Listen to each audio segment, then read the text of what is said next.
you're running against some other candidates Right. for this position. Why should voters choose you? Because I'm probably the only candidate that really wants to give the government back to you.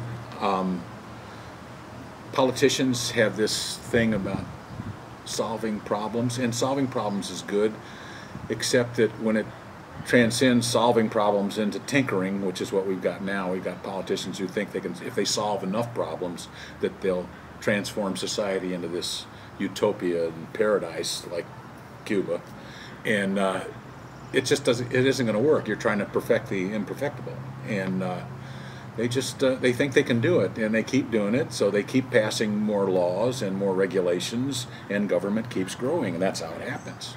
And it's been going on, well, at least since the Wilson administration in 1913, and it just keeps growing. It's gotten so unwieldy now, and of course with each new bureaucracy, you have to be able to support it financially, so taxes go up too along with it, and and I'm not going to do that. I mean, if I can, I'm not running for king here, but no, I would not support any tax increase, any expansion of government whatsoever, and I don't care what they call it, what the purpose is.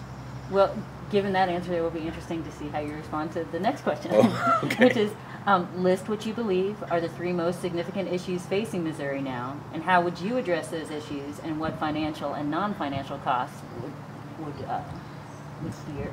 Well, facing Missouri, facing Missouri is kind of, well, I'm running for federal office, see, so really the only thing that I have to do for Missouri, and I would work with state politicians, I really want to get the federal government off the neck of the state governments. I want the state governments to have the power as intended by the Constitution. The founders thought that a large, overbearing, tyrannical federal government was not a good thing. The people in the state have the responsibility of the minutia of everyday life. There's no reason for a federal Department of Education. The education should never be any higher, I believe, than the community. Personally, I think that the people of Owensville here, this town we're in, I think that these people should have the final say-so as to what is taught to their children in the schools.